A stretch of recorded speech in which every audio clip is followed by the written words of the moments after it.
Na ocasião que eu ministrei sobre as bodas de Caná, ali nós, pesquisando, a gente descobriu que 12 casas Jesus entrou. O ministério de Jesus, na Bíblia, tem registrado que Jesus entrou em 12 casas. E a primeira delas é ali na boda de Caná. Tem também a casa de Pedro, tem a casa de Zaqueu. E tem também aquela casa que Jesus não entra, mas ele libera uma palavra. E o problema que tem lá na casa é resolvido. Você conhece a história, que é a casa do centurião. Porque a gente começa já analisando que tem situações que Jesus não precisa nem entrar na casa. Basta que ele libere uma palavra. E quando a palavra vem de Jesus, aquilo que tem como problema é resolvido. E nesse texto aqui, ele começa dizendo que Jesus, ele chega em Cafarnaum, ele vem de Gadara, ele chama os seus discípulos, você conhece a história, ele vai até Gadara, e quando ele chega em Gadara, ele realiza a libertação de um homem que era endemoniado, possesso, e é interessante que aquele homem, ele atormentava aquela cidade. Mas entenda uma coisa, quando Jesus chega ali e faz a libertação, e aqueles espíritos imundos, eles entram naquela manada de porcos, e os porcos se lançam no precipício, as pessoas da cidade ficam incomodadas e expulsam Jesus de Gadara. Eles perdem o privilégio de terem a companhia de Jesus, expulsam Jesus e Jesus tem que retornar. E o texto diz, quando Jesus ele chega na praia, tem uma multidão aguardando. E dentre essa multidão havia um homem que se chamava Jairo, e ele está ali aguardando Jesus. E o texto vai nos dizer que quando Jairo ele avista Jesus, e Jesus chega na praia, é o que a gente chama que Jairo vê o que todo mundo vê, mas não age como todo mundo age. Meu Deus! Você lembra da mamãe? Mamãe falava assim, olha, mãe, posso jogar bola? Aí a mãe, não, agora é o seu horário de fazer o dever da escola. Mas mãe, todo mundo vai jogar. Mas você não é todo mundo. Você lembra que mamãe falava assim? É o que aconteceu ali. Todo mundo estava com a mesma esperança e a mesma expectativa, Lucrécia. Todo mundo com certeza queria que Jesus solucionasse ou resolvesse o problema. Todo mundo queria que Jesus agisse de forma talvez sobrenatural para que aquela espera fosse correspondida. Assim como Jairo.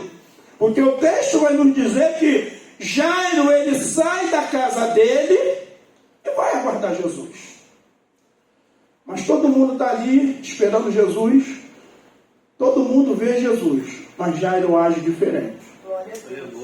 E a maneira que Jairo age, ele chama a atenção de Jesus, e Jairo explica a Jesus, o que estava acontecendo dentro da casa dele, e o mestre começa a o acompanhar em direção à sua casa. Só que antes da gente entrar na mensagem, a mensagem é curta, irmão.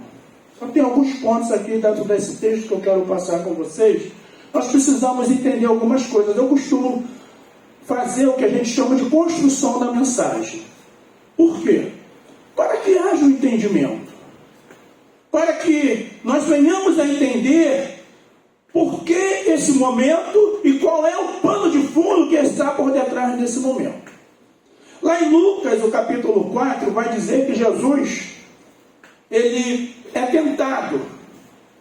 Ou seja, você conhece a história, e quando ele é tentado, você já sabe de tudo que acontece ali, ele repreende Satanás, só que o texto diz que após esse momento de tentação, ele volta para a sua cidade, que é Nazaré. E quando ele chega em Nazaré, eu creio que devido a todo aquele poder de revestimento que ele recebe, em meio a esse confinamento que ele passa, o texto vai nos dizer, lá em Lucas, o capítulo 4, a partir do verso 14, que então pela virtude do Espírito voltou Jesus para a Galileia e a sua fama corria por todas as terras de derredor. E o texto nos diz que Jesus começa a entrar nas sinagogas e ele começa a realizar sinais e prodígios. Isso é na sua cidade natal. Na cidade na qual deveria o reconhecer, principalmente o seu ministério. E o texto também vai nos dizer que em meio a tudo isso que Jesus está realizando, as pessoas não têm uma compreensão do ministério de Jesus, e eles expulsam Jesus, ao ponto do verso 24 do capítulo 4, Jesus dizer: e disse, em verdade vos digo, que nenhum profeta é bem recebido na sua casa. Ou seja, Jesus é expulso de Nazaré. Aí na sequência do texto, tá?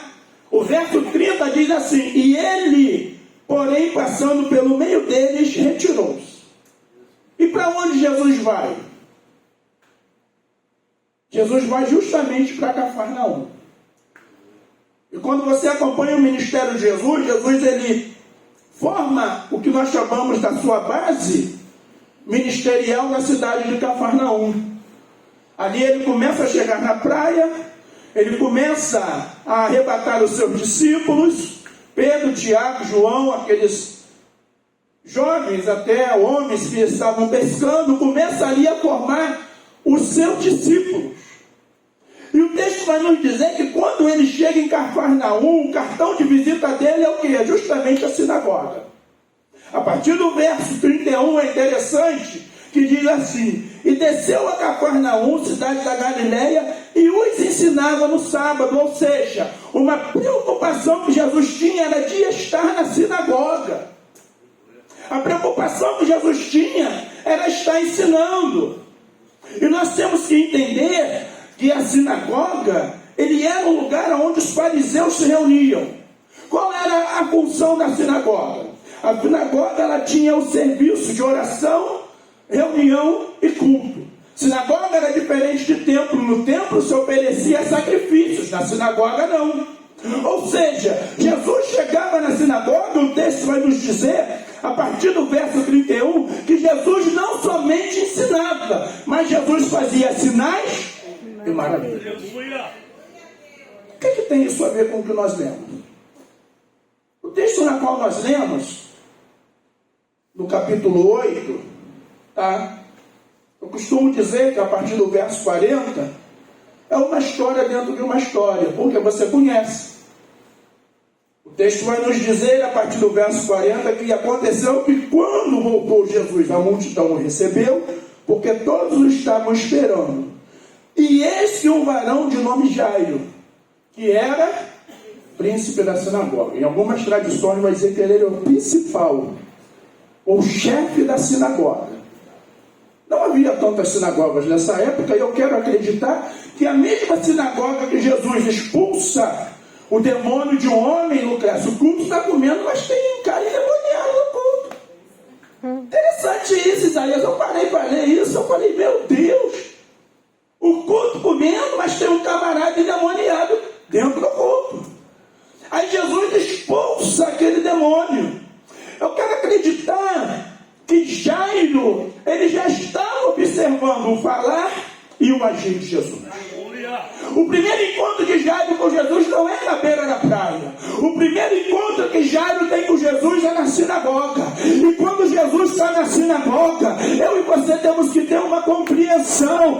É diferente. Quando Jesus está na igreja, quando Jesus está na casa, não é a mesma coisa, não é o mesmo jeito. E eu e você não vamos sair da mesma maneira na qual nós chegamos.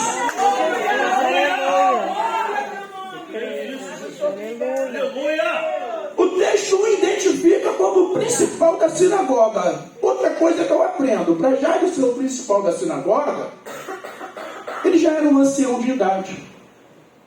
Porque esse cargo de principal ou chefe da sinagoga não era dado para qualquer um, era dado para as pessoas, principalmente devido à cultura judaica, para pessoas experientes, pessoas que já tinham uma vivência, pessoas que já tinham um know-how, como a gente chama hoje. E Jairo é o camarada que é o principal. Só que o texto vai nos dizer que o problema de Jairo não era na sinagoga. O problema de Jairo era na casa. O problema de Jairo era na casa. Você lembra daquela frase? Mexe comigo, mas não mexe com o meu Quem é pai sabe disso. Ah, dá uma dorzinha de cabeça, meu Deus, o mundo vira. Dá uma dor de barriga, o pai não vai, a mãe não vai nem para o trabalho, porque é filho. E eu imagino Jairo avançado de idade. Aí o texto identifica, eu gosto de Lucas, que ele é bem detalhista, o texto identifica que ele era pai de uma única filha, ou seja, era o sonho de Jairo, era a esperança de Jairo, ainda que não fosse um filho homem, mas foi a filha que Deus deu a Jairo. Aí eu me lembro do camarada que se chama Samar, todo mundo correu, porque não queria defender o seu campo de lentilha. Jairo não quis saber se ele não teria descendência de homem, mas Jairo queria saber que a filha que Deus deu a ele, o diabo não ia levar, a enfermidade não ia tomar.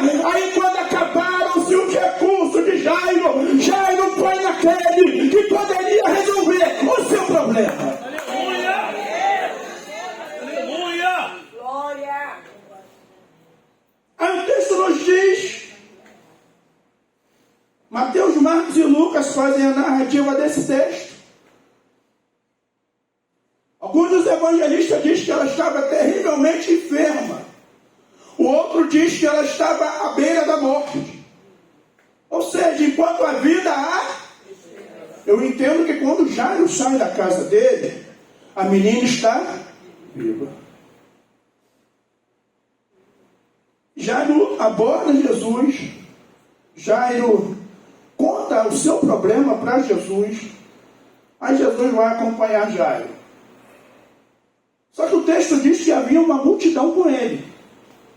Aí é o que eu costumo dizer que nós temos uma história dentro de outra história. Por quê? Porque nessa caminhada de Jesus, o texto nos diz que ele é tocado por uma mulher. Tá? E nesse toque dessa mulher, Jesus para dar atenção àquela mulher. Jesus para, identifica que o toque é diferenciado e pergunta aos seus discípulos. E os seus discípulos não conseguem discernir que o que tinha acontecido era algo tremendo, ao ponto de Jesus parar e falar: alguém me tocou. Aí alguém vira assim: mestre, só tá de brincadeira, né? Como é que o senhor diz que alguém te tocou? A gente está aqui no maior sufoco de segurança. Cadê a celebridade quando chega em algum lugar? Aqueles camaradas têm que fazer a mesma coisa. Não que Jesus fosse uma celebridade como nós estamos acostumados nos nossos dias, era porque a popularidade dele era tamanha. E as pessoas estavam procurando Jesus porque queriam solução dos seus problemas. Mestre, tu fala, se alguém me tocou, se o povo está aqui nos oprimindo, apertando. Aí Jesus: não, quem me tocou diferente, porque de mim saiu muito. Só que isso tudo gera uma coisa que se chama tempo. Até identificar, até saber quem foi, até a mulher se apresentar. Isso gerou tempo. E justamente esse tempo que é gerado, ele ocasiona algo lá na casa de Jairo. E o que ocasiona lá? A menina, em meio a essa enfermidade, ela morre. Depois que Jesus resolve calmamente, aí o verso, capítulo 8, nos diz o texto, o verso, tá? De número 40 diz assim, o verso de número 38 diz assim: ele lhe disse: tem bom ânimo, filha, a tua fé te salvou, vai em paz. Eu costumo dizer que Jesus não realiza somente uma cura física, Jesus realiza uma cura emocional naquela mulher, porque você conhece a história. Aquela mulher tinha um fluxo de sangue há 12 anos. Tem contrapontos nessa mensagem. Por quê? A menina tem 12 anos. E há 12 anos a mulher sofre de um fluxo. A mulher é anônima. Jairo é identificado. E o texto vai nos dizer que esses 12 anos de fluxo intenso daquela mulher, ela é identificada como imunda. Aonde ela tinha que chegar, ela tinha que se identificar. Ela não poderia estar no seu convívio em sociedade. Ela tinha que ficar no arraial das mulheres. Eu imagino que as mulheres nessa época, quando elas entravam nesse ciclo menstrual, elas tinham que ficar isoladas. Aí ela até ficava, mas eu imagino que chegava uma mulher, ficava um período, elas até conheciam, ela contava a história dela, aí passava um tempo, aquela mulher não voltava mais, aí ela perguntava: o que aconteceu? Está sabendo não? Não, o que houve? Fulana está grávida, porque nesse momento o ciclo é interrompido.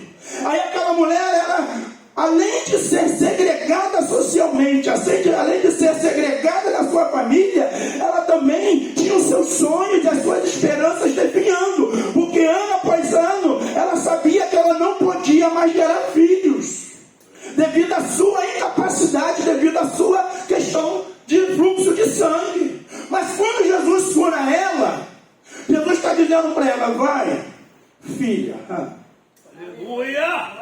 Glória, eu acho que você não entendeu isso nessa manhã. Geriel, nosso irmão aqui, o baiano, recebeu uma bênção material. Mas de repente o que você está querendo que alguém te chame nessa manhã é somente de filha, é somente de filho. Eu perdi minha mãe tem mais de 40 anos, mas tem hora que eu e você, a gente quer colinho de mãe, tem hora que a gente quer deitar na posição fetal, tem hora que a gente quer carinho, sabe por quê? As nossas emoções estão abaladas. Não bastava só Jesus publicamente curar aquela mulher, mas a dúvida nas pessoas ficaria. Aquela mulher, quando chegasse uma dor abdominal, ela no seu inconsciente, ela pensaria: será que vai voltar tudo de novo? Mas quando Jesus diz para ela: tu é minha filha, eu gosto de você, eu tratei com você no particular, era Jesus dizendo assim: nas tuas emoções eu também estou tratando. Hoje é manhã de Deus tratar emoções aqui nesse lugar. Não pense que você veio aqui à toa, não. Sabe por quê? Porque o Pai te ama. Aleluia! Aleluia! Quanto seja o teu nome, Jesus.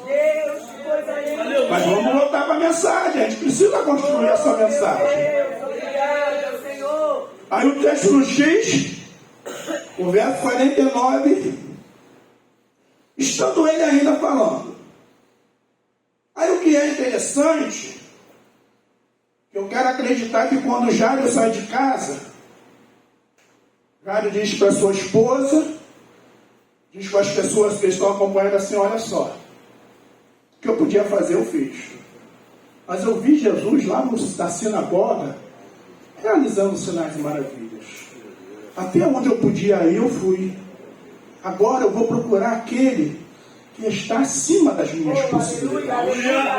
Aquele que eu vi de olhos curar um endemoniado. A mesma autoridade que ele teve para curar um endemoniado, para expulsar aquele espírito imundo, ele vai ter para curar a minha filha. Fica na retaguarda de oração, que eu estou indo lá buscar Jesus. Aleluia! Só que quando Jairo traz Jesus, é interessante que o texto diz, Lucrécia: e saindo da casa do principal. Quem veio dar notícia ruim não era quem estava fora. Quem veio dar notícia ruim era quem estava. Quem veio dar notícia ruim era quem estava. Primeira coisa que eu aprendo nessa mensagem: que existem matadores de sonho, e muitas vezes dentro da nossa casa. Não foi de fora, foi de dentro. E é interessante que como que a gente consegue identificar essas pessoas? No mínimo elas têm duas adjetivos ou duas qualidades. Elas são pessoas negativas ou elas são próximas de nós. O texto vai dizer lá em 2 Samuel, capítulo 9, se não me falha a memória, que a gente já passou dos 15 anos, que houve um momento de descanso na vida do rei Davi. E nesse momento de descanso ele se lembra: poxa, eu fiz uma aliança com Jonatas. Eu amava Jonatas. E nós fizemos uma aliança. E que aliança foi essa, rei? Que um cuidaria da casa do outro pelo que morresse primeiro. Davi com Jonatas, se eu morrer em batalha, você vai cuidar da minha casa. Se você morrer em batalha, eu cuido da sua. E o texto vai dizer lá em 1 de Samuel, capítulo 30, que quando Saul está na batalha contra os filisteus, Saul morre e seu filho Jonatas também morre.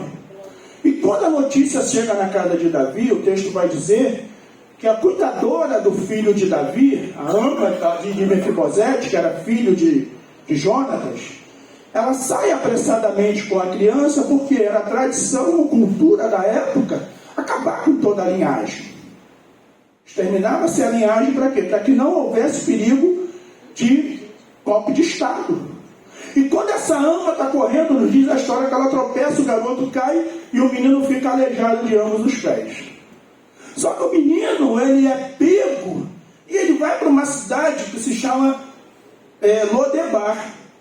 Em algumas traduções sem palavra. Aí o povo viaja nessa questão aí, não é a minha praia. Só que ele vai para Lodebar, mas ele está na casa de Maquir. E o que é interessante é que quando Jonatas ele se lembra dessa aliança, tem alguém da casa de Saul que eu possa usar de bondade por amor a Jonatas? Aí trouxeram um camarada chamado Ziba. Aí Ziba se apresenta diante do rei: meu rei. Ziba era servo de Saul.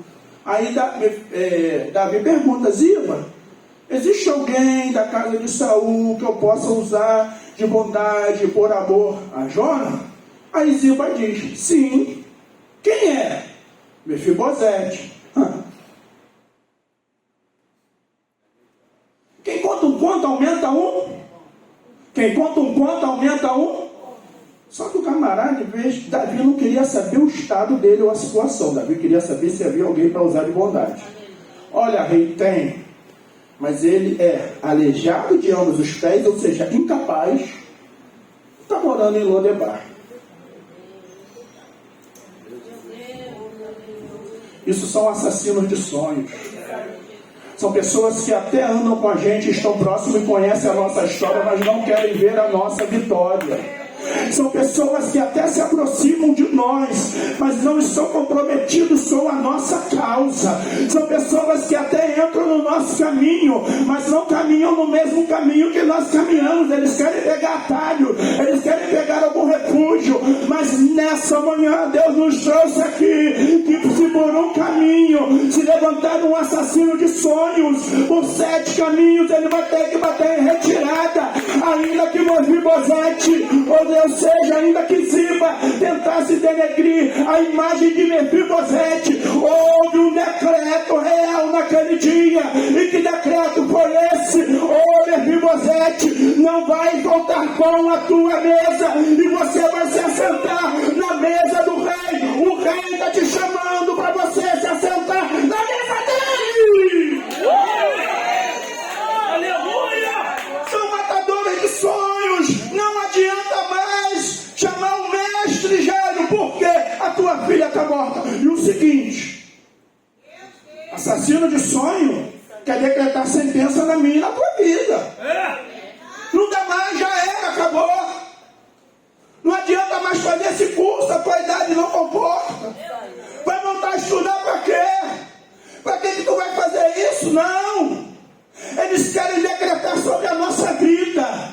Eles querem direcionar o nosso rumo. Mas nessa manhã Deus vai te dar autoridade, porque no nome de Jesus você vai repreender esse assassino de sonhos. Aleluia! Segunda coisa que eu aprendo, que no verso de número 50, essa palavra entrou de tal maneira na vida de Jairo, que aí o 50 diz assim: Jesus, porém, ouvindo, respondeu-lhe dizendo: não temas, que somente será. Eu achei isso interessante, por quê? Aí a gente entra na questão das emoções. Você já viu quando você dá uma notícia para uma pessoa, o semblante muda? Tem como negar, gente. Tem notícias que vem para a gente que tanto nos alegram que a gente Mas também tem notícia que vem, gente. Aí a Bíblia vai dizer lá em Provérbios 15, 13, se eu não me engano, para não errar, eu anotei aqui, tá? Que o rosto alegre formoseia o corpo, mas pela dor do coração o espírito se abate.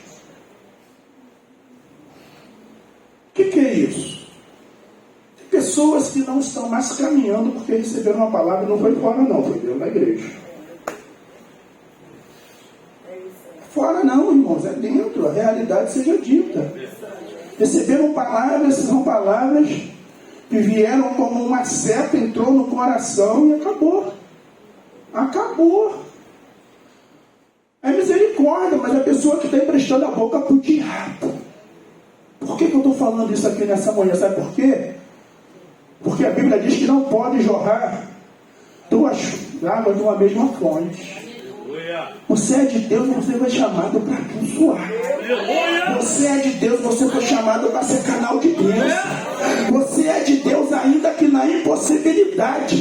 Deus nos levantou como um profeta para profetizarmos. Se Deus quiser realizar, Ele vai realizar. Mas se Deus não quiser, aí é com Deus. Só que a notícia veio, Jairo descaiu o semblante. A notícia veio. E Jairo, talvez a pessoa até parar, Jairo, do subconsciente de Jairo, estou falando eu, deve ter pensando assim. Fui para beira da praia à toa. Fui para beira da praia à toa. E agora? Mas Deus tem uma palavra para você nessa manhã. Se Deus ainda não falou nada, não se mova. Espera aquilo que Deus tem liberado para a tua vida, para a tua casa e para o teu ministério. O matador de sonhos veio com uma palavra e diz: acabou. Mas Deus falou assim: não tema não, Jairo, crê somente, porque eu ainda não dei a última palavra, eu ainda não entrei, eu ainda não agi, ainda que no mundo terreno, aos olhos naturais, já não tem mais solução, mas no mundo espiritual, basta uma ordem minha, e essa história, ela vai ser mudada. Se Deus ainda não falou nada com relação à tua casa, com relação à tua vida, com relação à tua família, não vai em palavras contrárias, não. Creia que Deus, na hora certa e no momento certo, Ele vai se levantar e vai agir. Aí aquilo que era trágico torna-se cômico. Por quê? O verso 51 diz: entrando em casa, a ninguém deixou entrar senão a Pedro, Tiago e João, e pai e mãe da menina. Por quê? Você lembra que na praia tinha uma multidão? Quando Jesus caminha, a multidão vem atrás. Só que quando a multidão chega, eu fico imaginando o fervo no portão de Jairo. Todo mundo assim: o que vai acontecer? Porque eles querem saber, né? Eles não querem saber da nossa vida. Aí Jairo estava lá, na beira da praia, não adiantou nada. Ó. O filho morreu. Bem feito, né? Fariseu? Fariseu, bem feito. Ainda falam assim. Só que nesse momento, Jesus ele faz um negócio que me chamou a atenção. O texto vai dizer que: e a ninguém deixou. Me ajuda aí, gente. Verso 51. E a ninguém deixou. Senão a quem? Deus. Tiago e João. Aleluia. Pai e mãe. Para pelo menos 3 diz assim: intimidade de Deus. Não é para todo mundo.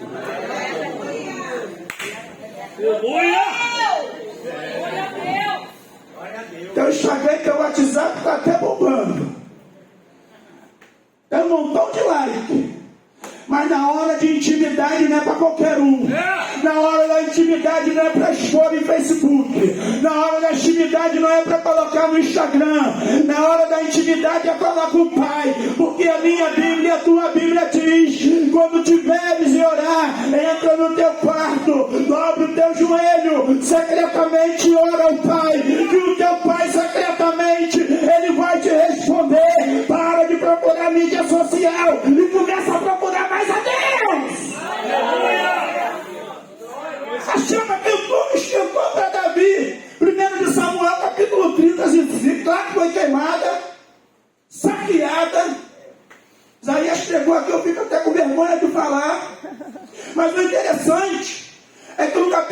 quando Davi está na caverna de Adulão, 400 homens, no texto desgostosos com a vida, sem perspectiva nenhuma. Davi se torna chefe deles. Aqueles homens que estavam sem esperança, agora são os parentes de Davi. Mas quando a chave esquenta, vamos apedrejar Davi. Você está entendendo? Não é pela multidão que você vai receber a tua vitória. É com pessoas que estão no mesmo propósito. É com pessoas que estão comungando a mesma fé que você. É com pessoas que estão acreditando que no momento certo e na hora certa Deus vai agir, Deus vai se levantar. Tira todo mundo, deixa entrar na tua vida Pedro, Tiago e João. Porque é com Pedro, Tiago e João que o milagre vai acontecer na tua vida e na tua casa. Atividade de Deus não é para todo mundo. Separa aí Pedro, Tiago e João. Pai e mãe da menina. Aí lembra que eu falei? O que era trágico passa a ser cômico. Por quê? Quando Jesus entra na casa, ele vê o cenário. Segundo a cultura, tinham as carpideiras. Você já sabe o que é isso? Pessoas pagas para preparar os cenários aí. Aproveitar que Jairo não está aqui, não. Vamos preparar o cenário de derrota. Liga para o Jardim da Saudade. Marca a hora do sepultamento. Porque a menina já morreu, acabou. Só estamos esperando o pai chegar para identificar o corpo. É assim que acontece. Quando morre alguém, você tem que ir lá. O da família tem que ir lá. Só que quando o pai chega, ele não chega assim. Meu Deus! Aleluia! Meu Deus do céu! Pode ter cenário de morte, pode ter cenário contrário, pode ter cenário de adversidade, mas se você chegar no cenário e você não estiver sozinho, você estiver com o mestre, vai ter palavra e vai mudar a situação e vai mudar a história. Deus te trouxe aqui nessa manhã para te falar uma coisa: você não está sozinho e você não está sozinha. Aleluia! Fiel a tua palavra, Jesus. Aleluia!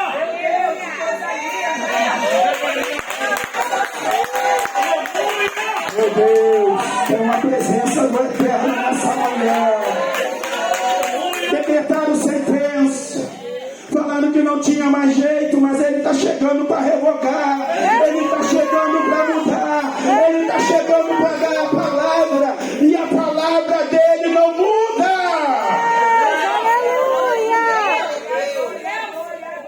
Aí Jesus diz: olha, fica calmo, a menina não está morta, porém ela dorme. Aleluia! Você lembra das carpideiras? As carpideiras estavam tudo chorando. O que eu aprendo com isso aqui? Só o Senhor é Deus, aleluia. Glória a Deus, glória a Deus. Hipócrita. O que é hipócrita? Hipócrita era uma máscara que foi usada no teatro grego. Hipócrita era uma máscara que se botava. Tem pessoas que querem fazer teatro na nossa vida. Querem fazer teatro. Faz até cara de santo, cara de vaso. Teatro puro. Teatro puro. Uma Conceição, teatro puro. Uma Socorro. Sempre tinha muita coisa. Uma Socorro, teatro puro. Estava tudo chorando. Quando aquele que tem autoridade entra no cenário e diz: não está dormindo. Começaram a sorrir. Olha o que acontece, que era atrás se torna cômico. Começaram a sorrir. Aí Jesus libera uma palavra. Jesus cala a boca dele. Jesus nessa manhã está calando boca de pessoas ao meu e ao teu respeito.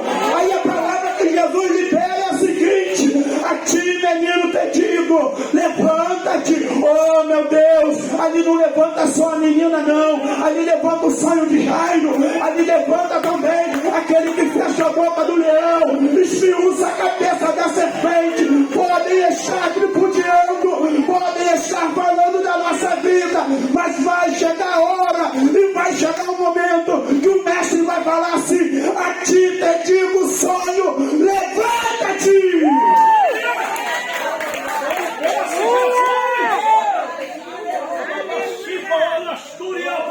Meu Deus! Aleluia! Intimidade não é para todos. Aleluia! Presença e intimidade não é para todo mundo. Eu já tive. Esse dia eu estava até conversando com um grupo de amigos aqui da igreja e falei: gente, quando eu morava em Camará, minha casa veio cheia. Ainda mais que eu morava no Sapo, comunidade. E primeiro andar, gente, mas quando o bicho pegou, o povo capinou, como se diz aí no popular. Ficou eu, mozinho, Beatriz recém-nascido e o pai. Intimidade não é para todos. Aí, em meio a todo esse cenário, é interessante que Jesus, ele, para a gente finalizar já, Jesus dá duas ordens. A primeira, verso 55, o espírito e o seu espírito voltou. Quer dizer, a menina estava literalmente morta. O espírito já tinha saído dela. Jesus dá uma ordem no mundo espiritual, o rastro de Deus volta, e aí aquele espírito retorna, a menina. Só que quando a menina se levanta, se assenta na cama, Jesus dá uma ordem: dá a ela de comer. Por que eu pego isso como instrução nos nossos dias? Estar aqui hoje é bom, receber a vitória é melhor ainda. Mas o comer significa não parar. Aleluia. O comer significa dar continuidade, se alimentar. Se alimentar de quê? Aleluia. Aqui, ó. É aqui que vai te sustentar, é aqui que vai te alimentar. É aqui que vai fazer você criar resistência. É aqui que vai fazer você não cair na primeira palavra contrária. É aqui que vai fazer, ainda que seja morto, por uma palavra dele, você vai acreditar até o final que a história, a situação vai mudar e vai terminar. Aleluia. Primeira ordem que Jesus dá. O camarada era principal da sinagoga. Ele tinha condição financeira boa. Não foi por falta de comida que a menina morreu. A segunda ordem. Aí Jesus diz assim: e seus pais ficaram maravilhados. E ele lhes mandou que a ninguém o que havia Sucedido.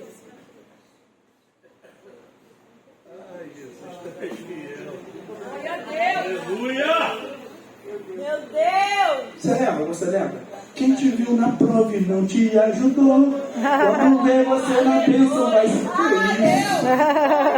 Para com essa rivalidade gospel, esperando bênção de Deus para esfregar na cara da irmã, esperando bênção de Deus para esfregar na cara do irmão, esperando bênção de Deus para chegar na igreja. Eu ganhei a minha bênção, que é por ele, para ele são todas as coisas. O querer, o efetuar está nas mãos dele. Se ele realiza, é para a glória dele. Se ele também não faz, é para a glória dele.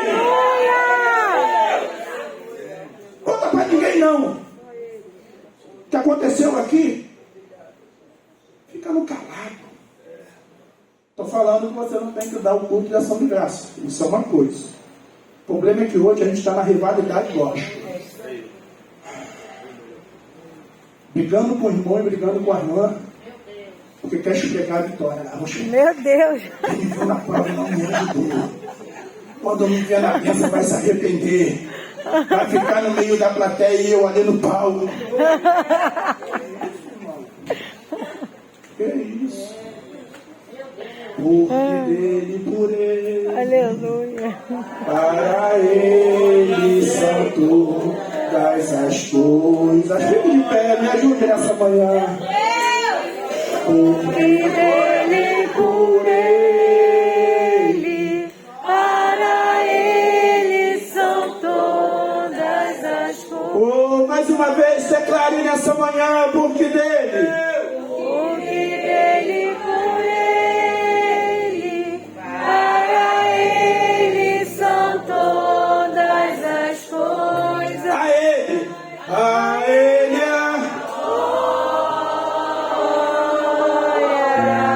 você me ajuda, por favor.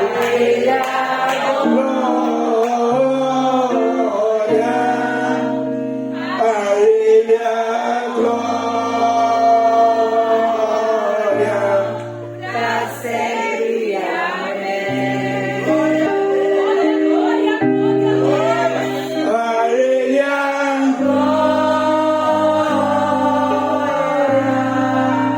a Ele a glória, a Ele a glória, pra sempre, amém. Vamos continuar declarando como insondáveis, aleluias.